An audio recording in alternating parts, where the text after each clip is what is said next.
Bom dia, boa tarde, boa noite. Olá, gente, tudo bom? Isso aqui é pedido feito por sub na live, só que como os pedidos de sub em live, para não ficarem muito longos, eu assisto vídeos em live de no máximo 11 minutos. Aí eu abri uma exceção para pegar o pedido do sub para gravar aqui fora de live, postar para vocês. Ciência todo dia, vamos lá, como bom nerdola que eu sou. Qual a coisa feita por humanos que vai durar mais tempo?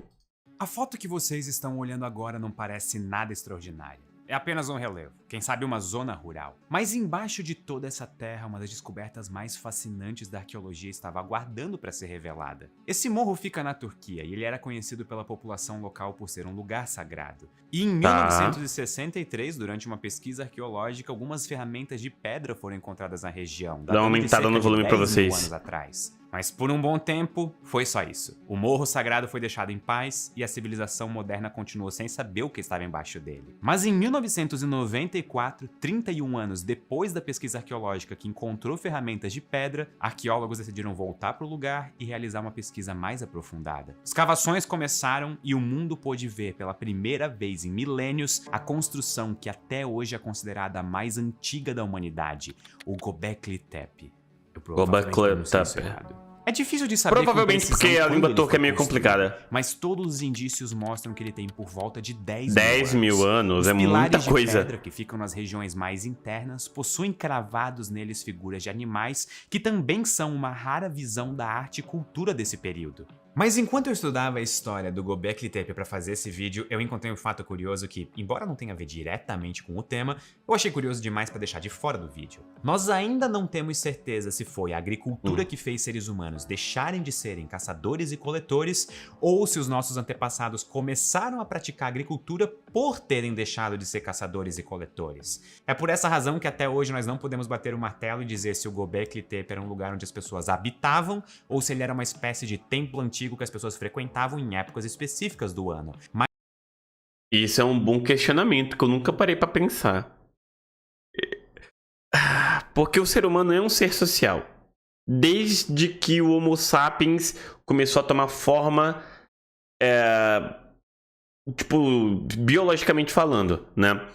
Então é uma parada meio complicada. E eu acho que talvez seja uma resposta que talvez nunca seja respondida, né? A gente virou agricultor, a gente começou a praticar agricultura porque a gente deixou de gostar de caçar ou preferir caçar, ou a gente quis se reunir, conviver mais em sociedade, juntos, e a partir daí... Nossa, cara, eu nunca parei pra pensar nisso! Mas ainda assim, ele é a construção mais antiga que nós conhecemos, com pelo menos 7 mil anos a mais do que o Stonehenge e as grandes pirâmides do Egito. Eu não vou mentir, essa pesquisa me deixou fascinado. Eu fiquei viciado em procurar lugares antigos, ruínas de civilizações que um dia existiram e que deixaram de existir. Mas esse fascínio me trouxe uma dúvida, quase que como um completo oposto da curiosidade de descobrir coisas antigas. Qual é o objeto ou coisa feita por seres humanos que vai durar mais tempo? Mas aí já conta o que a gente já fez ou o que a gente pode fazer no futuro? Quando nós perguntamos qual objeto criado por humanos vai durar mais tempo, nós estamos assumindo que a humanidade um dia vai deixar de existir. E isso é meio óbvio, na verdade. Toda civilização começa, floresce, chega no seu ápice e então acaba, por um motivo ou por outro. Algumas simplesmente desaparecem e deixam para trás as ruínas do que um dia foi um presente glorioso, e outras acabam sendo incorporadas e viram parte de outras civilizações mais modernas. Mas a verdade é que até mesmo nós temos uma luz no fim do túnel. Algum dia nós também vamos ser ruínas que poderão ser descobertas por alguém no futuro. E imaginar o contrário é até inocente. Tendo isso em mente, onde nós podemos começar a procurar os objetos mais antigos criados pela humanidade?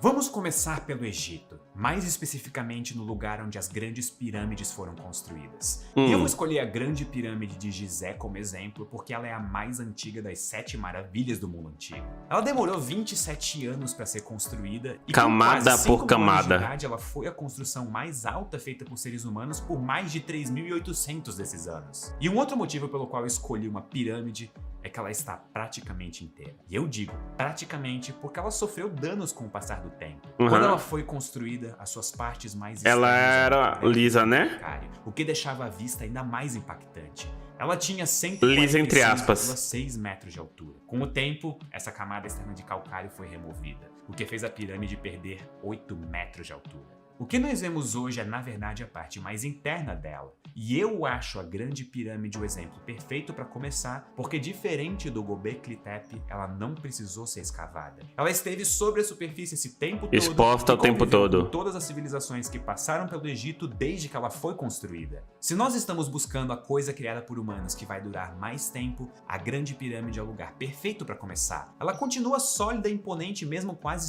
5.000 anos depois de ser construída. Mas quanto tempo ela vai durar? É difícil de dar um prazo. É isso, acho que nós podemos fazer é estimar. Nós podemos dizer com clareza que a Grande durar Pirâmide ainda vai muito. existir por muito tempo depois de qualquer pessoa viva hoje deixar de existir. Mas isso não ajuda em nada. Os egípcios que construíram a pirâmide eram muito engenhosos. Eles descobriram problemas estruturais com a construção das primeiras pirâmides e chegaram em maneiras de evitar que esses problemas acontecessem nas próximas pirâmides. Eles realmente queriam que as pirâmides resistissem ao teste do tempo e eles fizeram tudo o que estava ao alcance deles para garantir que elas continuassem de pé. E por essa razão, além das condições geográficas do lugar onde ela está, é que a Grande Pirâmide provavelmente ainda tem até 1 milhão de anos pela frente. O que é literalmente uma escala geológica de tempo. É um tempo de existência fora da contando com a... Mas mesmo as grandes pirâmides não conseguem resistir... Com o desgaste do material? Do que isso. O planeta Terra é um planeta dinâmico. O solo, o relevo, a geografia estão constantemente mudando. É esse meu ponto. E essa mudança é lenta demais para que a gente perceba no nosso tempo de vida, mas ela é bem rápida se formos pensar em termos geológicos. A superfície mais antiga do nosso planeta continuamente exposta fica no deserto de Negev e tem apenas 1,8 milhões de anos de idade. Os Himalaias, a famosa cordilheira que abriga a atual maior montanha do mundo, o Monte Everest, se formou depois de os dinossauros serem extintos, há apenas 40 milhões de anos. Ou seja, quando a atual maior montanha do mundo se formou, dinossauros já tinham sido extintos há 25 milhões de anos. Nenhuma pirâmide conseguiria resistir aos processos geológicos que moldam o nosso planeta. É esse o meu ponto, o desgaste natural, né? Se eu não me engano, nossa, não sei se é esse período mesmo, mas existe o fenômeno da inversão dos polos magnéticos da Terra, que se eu não me engano acontece a cada 20 mil anos e isso vai acabar afetando drasticamente todo o clima no planeta, né? Isso pode aumentar os efeitos de erosão no Egito, por isso que tô falando que, mano, 1 milhão de anos pra mim é uma estimativa muito alta. Na verdade, nenhuma construção humana conseguiria, a não ser que...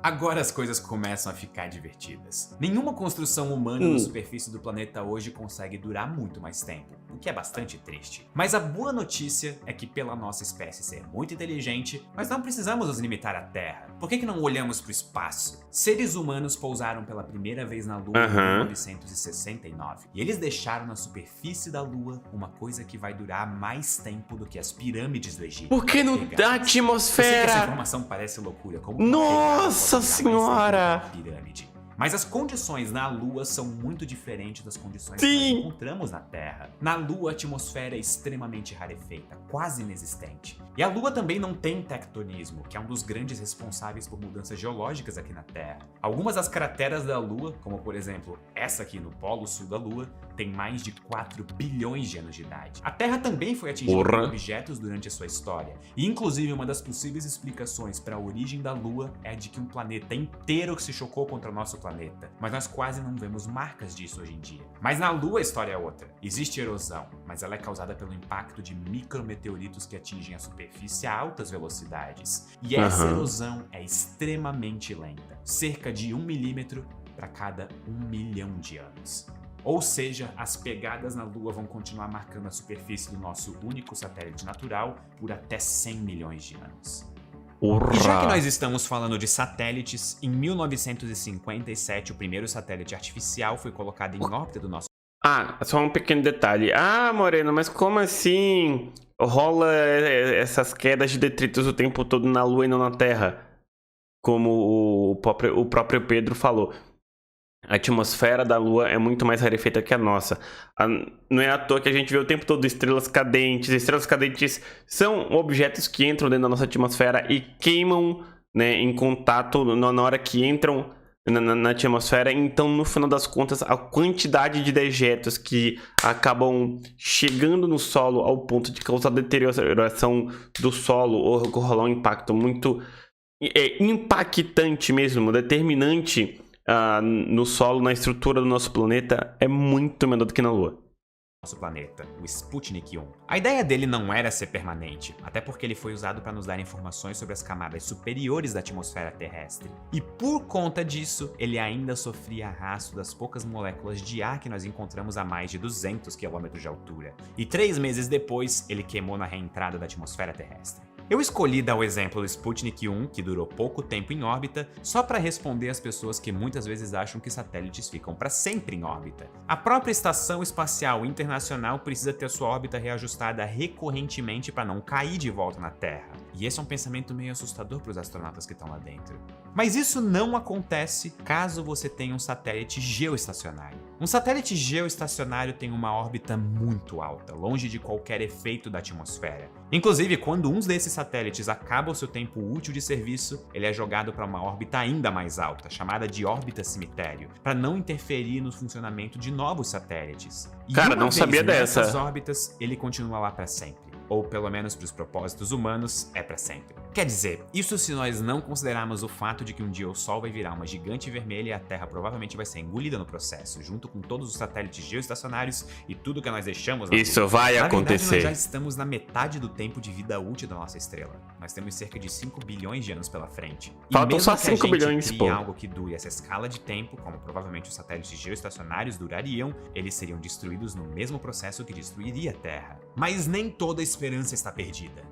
Mas e se eu dissesse pra vocês que nós já criamos a coisa que vai durar mais tempo? Ela, ou melhor, elas já estão inclusive fora acredito. do sistema solar. Eu estou falando das 2 sondas Voyager. E elas vão sobreviver a tudo que eu falei nesse vídeo e muito mais. E inclusive, essa camiseta que eu estou usando é uma das figuras que está a bordo de uma das Voyagers. E você pode comprar essa camiseta na minha loja, a LOS. E você tem 10% de desconto nas minhas camisetas e moletons se você usar o cupom LOS10. Ah, e a nova coleção acabou de ser lançada e só tem camiseta linda. Tudo que você precisa fazer é acessar uselos.com.br e usar Pô, eu tô calado na propaganda que eu não quero atrapalhar a propaganda. Tá bom? Acabou o anúncio. De volta. Segue. As 2 sondas foram lançadas em 1977. E se nós fôssemos colocar o tempo de vida estimado para as sondas em porcentagem, elas já teriam vivido 0% do tempo estimado delas. E eu não tô nem brincando. Infelizmente, as 2 sondas vão ficar sem bateria em poucos anos. E aí nós vamos perder a comunicação com elas. Mas o corpo das 2 sondas... O corpo vai existir. Bilhões de anos de vida. E isso é muita coisa. Obviamente. As 2 sondas são literalmente os objetos criados pela humanidade que vão durar mais tempo. Para vocês terem ideia de o quanto tempo isso é, a nossa galáxia vai começar a colidir com a galáxia de Andrômeda em cerca de 4 bilhões de anos. As 2 sondas Voyager vão sobreviver trilhões de vezes esse tempo. Mas não existe nenhum risco de haver um choque dessas sondas com planetas, outras estrelas dentro desse período de trilhões de anos? Porque, tipo, beleza que os corpos celestes são muito afastados, é muito difícil disso acontecer, mas existe a possibilidade. E por mais que demore para chegar, para sondas fisicamente chegarem nesses corpos celestes de outros sistemas, né? Como um exemplo que eu até falei no meu último react de vídeo do Ciência Todo Dia, que a estrela mais próxima da gente está a 4 anos-luz. Eu nem sei se estão se locomovendo na direção dessa estrela. Existe a possibilidade, né? Existe muito forte a possibilidade. Alguns de vocês podem estar se perguntando agora, será que elas não vão se chocar com nada, tipo um planeta, uma estrela no meio do caminho? A resposta é que é mais provável que elas sejam ejetadas da nossa galáxia do que colidirem com qualquer coisa. Sempre que falamos de espaço, uma coisa que precisamos ter em mente é que tem muito espaço no espaço. O universo tem muito espaço, eu sei, mas que existe a possibilidade, existe. E mesmo que você, vamos supor, apontasse para uma galáxia no céu e atravessasse ela nessa direção que você acabou de apontar, a chance de você acabar colidindo com algo é praticamente nula. Durante a própria colisão da Via Láctea com Andrômeda, ambas com bilhões bilhões de estrelas cada, a chance de 2 estrelas individuais colidirem é extremamente baixa. O maior risco para a vida das 2 sondas Voyager é a poeira interestelar que elas vão encontrar no caminho.